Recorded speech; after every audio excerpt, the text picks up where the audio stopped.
এবার তাহলে ব্রাজিলের স্কোয়াড থেকেও কি বাদ পড়তে যাচ্ছে নেইমার? দেখুন, নেইমারকে নিয়ে সিবিএফ এর সিদ্ধান্ত যা হতে যাচ্ছে।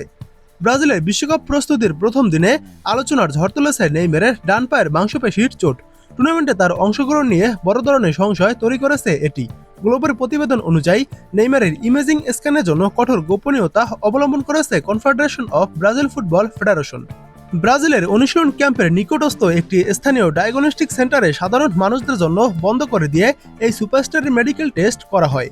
শুরুতে সান্তোষ এই চোটকে হালকা বললেও পরবর্তী টেস্টগুলোতে নিশ্চিত হওয়া গেছে গ্রেড 2 মাত্রার পেশির ইনজুরিতে পড়েছেন নেইমার। আপাতত অনুশীলন বন্ধ এবং প্রীতি ম্যাচে তো সাইডলাইনে থাকবেনই। এমনকি 13 জুন মরক্কোর বিপক্ষে সেলেসাউদের প্রথম বিশ্বকাপ ম্যাচও তাকে নিয়ে সংশয় রয়েছে। জাতীয় দলের ডাক্তার রদ্রিগো লাসমার আজ বৃহস্পতিবার নিশ্চিত করেছেন নেইমার গতকাল গ্রাঞ্জা কোমারিতে এসে পৌঁছেছেন।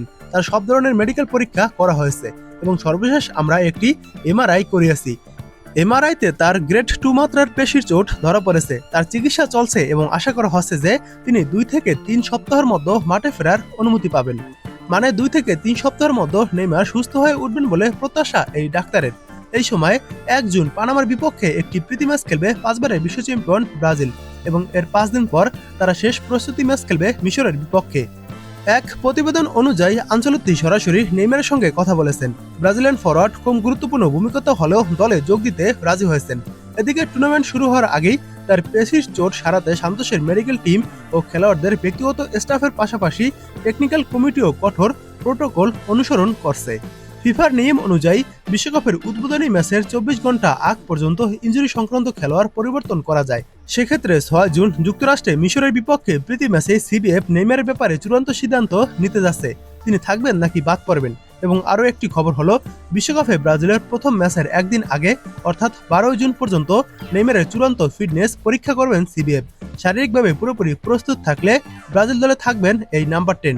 তবে 100% ফিট না হলে স্কোয়াড থেকে বাদ পড়তে পারেন নেইমার। মিশরের বিপক্ষের ম্যাচের পর এবং বিশ্বকাপে মরক্কোর বিপক্ষের ম্যাচের আগে নেইমারের ব্যাপারে চূড়ান্ত সিদ্ধান্ত আসতে যাচ্ছে, এটা 100% শিওর। নেইমার দলে থাকবে কিনা এই দুই সময় নির্ধারণ করবে, অর্থাৎ মিশরের বিপক্ষের ম্যাচের পর বা বিশ্বকাপে মরক্কোর বিপক্ষের ম্যাচের আগে নেইমার দলে থাকবে কিনা তখনই সিদ্ধান্ত আসবে।